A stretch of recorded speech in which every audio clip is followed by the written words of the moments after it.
मैं आप हमारे माशियात हैं, उस्ताद हैं, पढ़ा चीज़ों को बेहतर तौर पर समझा सकते हैं।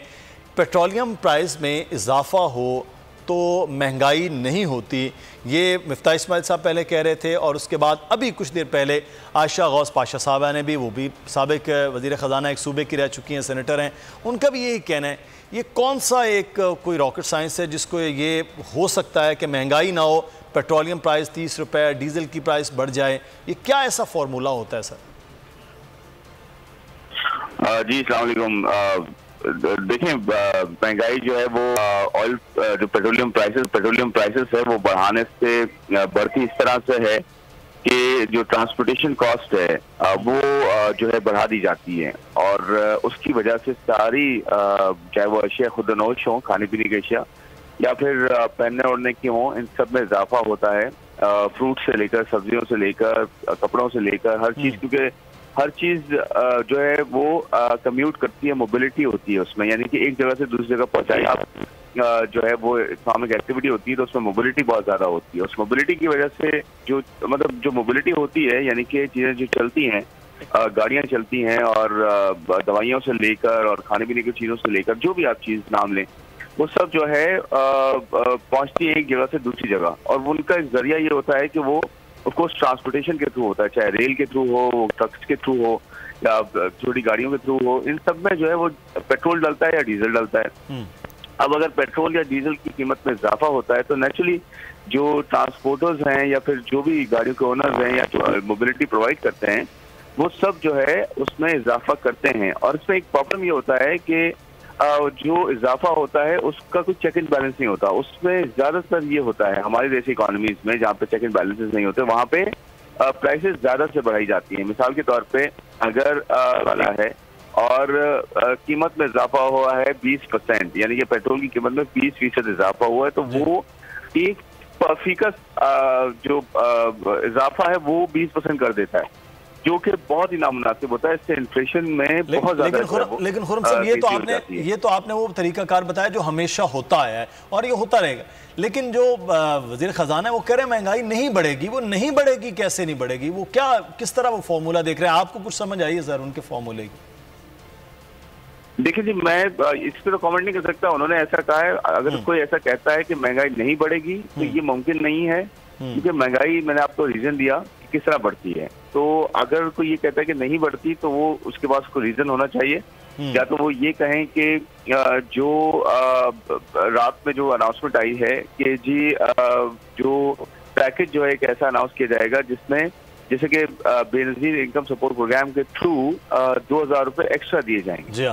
तो अगर एक्स्ट्रा दिए जाते हैं BISP के थ्रू तो उसके तकरीबन अमाउंट 10 रुपए है, और आपके पास जो टोटल सब्सिडी कम होगी, यानी कि 100 अरब की सब्सिडी जो है पर मंथ चल रही है रफली ऑन एवरेज डीजल और पेट्रोल मिला के, तो अगर ये आधी हो जाती है, आधी से मुराद ये 50 रुपए बढ़ाने थे पेट्रोल पे तो 30 रुपए बढ़ाए, और 80 रुपए बढ़ाने थे डीजल पे तो उस पर भी 30 रुपए बढ़ाए, बाकी प्रोडक्ट्स पे भी 30 रुपए बढ़ाए हैं। यानी कि बढ़ाने से मुराद ये है कि कीमत में इजाफा 30 रुपए इस तरह से किया है कि जो सब्सिडी थी उसको कम किया गया, तो अभी भी और सब्सिडी बाकी है। तो इसका मतलब है 100 से 50 अरब पे पहले महीने में आ सकती है, और बाकी के 50 अरब में से 28 अरब अगर गवर्नमेंट BISP को दे देती है जो कि डिजर्व करते हैं, तो मेरे ख्याल में इन्फ्लेशन का इम्पैक्ट थोड़ा सा कम हो सकता है। इस तरह से महंगाई तो होगी बट अफोर्डेबिलिटी में थोड़ी सी इंप्रूवमेंट हो सकती है उन लोगों की जो डिजर्व करते हैं। मिसाल के तौर पे अगर मुझे पहले BISP में 10,000 मिल रहे थे, अब मुझे 12,000 मिल रहे हैं, तो 2,000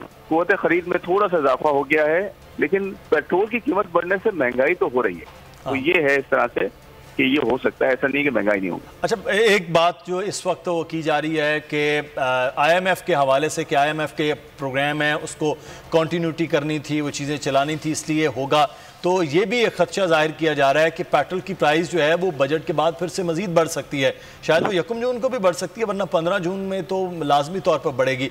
आप समझते हैं कि पेट्रोल की प्राइस आगे बढ़ेगी या यहीं पर स्टेबिलिटी 180 का जो फिगर आप देख रहे हैं?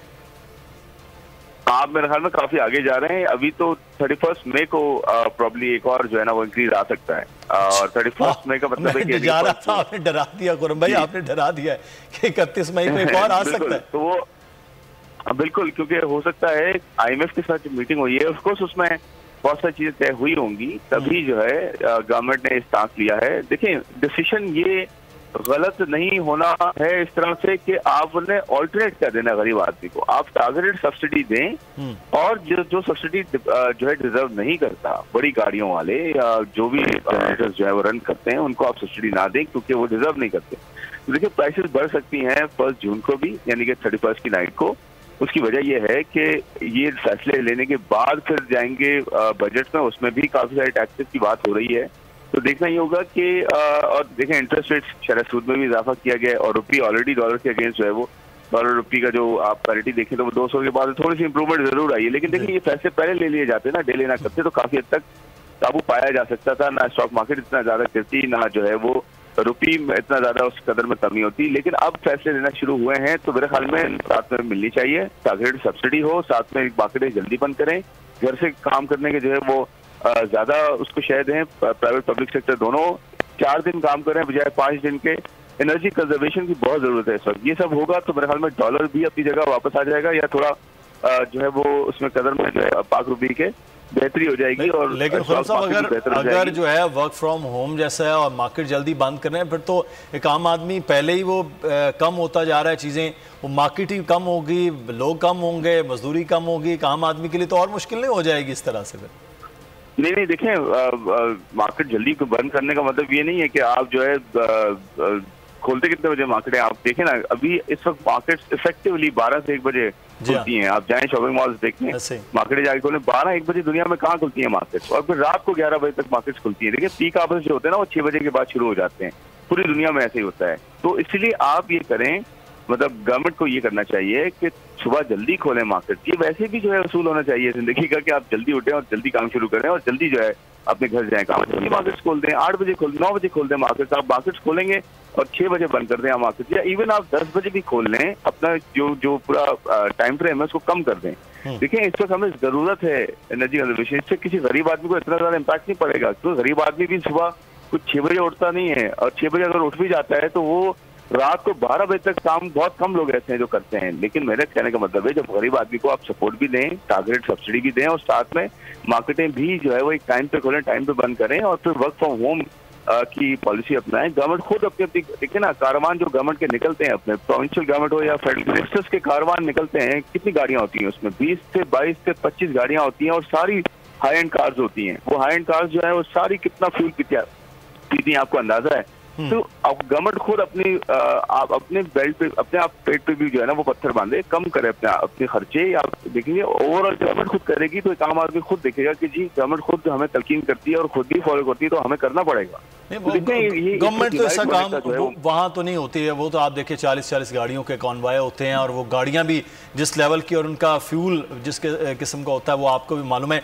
लेकिन मामला सर ये है कि जो IMF के हवाले से IMF के हवाले से जो मामलात हैं, इसका मतलब है ये जो प्रोग्राम और ये चीज़ें चल रही हैं तो कोई ये चीज़ नज़र नहीं आएगी आगे कि कुछ रिलीफ का मामलात हों। IMF की बात अगर मानेंगे, एक आम आदमी के लिए तो मुश्किलात होंगी, शायद हुकूमत की बैलेंस शीट बेहतरी की जानिब जा सके, आम आदमी के लिए तो फिर रिलीफ नहीं नज़र आएगा। देखिए, अनफॉर्चुनेट है कि हमने हमेशा जो है जो भी पावर में आते हैं वो जो है वो उसने कभी रिफॉर्म्स नहीं किए और इस नहज तक पहुंचाया कंट्री को। जो भी होते हैं, जितने पॉलिटिशियंस हमारे गए हैं, पॉलिटिशियंस हो जिन्होंने भी हुकूमत की है, सब ने यही किया है कि मुल्क को सही सिमत में नहीं डाला, एक आम आदमी को इतना एजुकेट नहीं किया, उसकी सेहत का ख्याल नहीं रखा, उसके ऊपर खर्च नहीं किया, उसकी बेहतरी नहीं की। और इवेंचुअली ये होता है कि उस बेचारे आम आदमी के लिए, गरीब आदमी के लिए ना सिर्फ ये कि बेहतरी नहीं होती, बल्कि उसके लिए प्रॉब्लम जब आती है तो वो ही सबसे सामने खड़ा होता है उसको झेलने का। बिल्कुल है इस पे, तो ये तो हमारा क्रॉनिक प्रॉब्लम है, यही तो स्ट्रक्चरल प्रॉब्लम है हमारा कि हम एक आम आदमी को प्रॉब्लम तो दे देते हैं लेकिन उसकी कभी बेनिफिट की बात नहीं करते, ना उसको कभी हमने लॉन्गर पीरियड में ना उसके घर उसकी सिक्योरिटी दी है, ना उसको अच्छा फूड क्वालिटी दी है, इवन पीने का पानी साफ नहीं प्रोवाइड कर सके। तो आप जो बात कर रहे हैं रिलीफ की, वो तो देखें कितने सालों से ऐसा है। ये तो स्ट्रक्चरल प्रॉब्लम है, ये तो माइंडसेट के इश्यूज हैं, इसमें तो बहुत बड़ी रेवोल्यूशन की जरूरत है जो मेरे नहीं ख्याल इतने आराम से आनी है। लेकिन ये है कि अगर कोशिश की जाए तो एटलीस्ट कंट्री स्टेबलाइज दोबारा से हो सकता है। और कोई ऐसी बात नहीं है डिफॉल्ट की या कोई ऐसी चीजें जो बातें हो रही हैं, अल्लाह ना करे ऐसा कुछ नहीं है। हम 22 करोड़ लोग पावर है, अल्लाह का शुक्र है, और एक बहुत ग्रोइंग कंट्री है। जरूरत इस चीज की है कि टाइम पे जो फैसले किए जाएं वो किए जाएं। वो डिले करते हैं ना तो उसकी कॉस्ट बहुत बड़ी होती है। अब ये टाइम के फैसलों का हवाले से आपने बड़ी अहम बात की है। हम 2 हफ्तों से इंतजार कर रहे थे कि ये हुकूमत कोई फैसला तो कर पाए कि करना क्या है। यही फैसला अगर ये पहले कर लिया जाता तो शायद जो एक हुकूमती बैलेंस शीट है वो कदरे बेहतर होती। सब्सक्राइब करें और बेल दबाएं ताकि कोई खबर रह न जाए।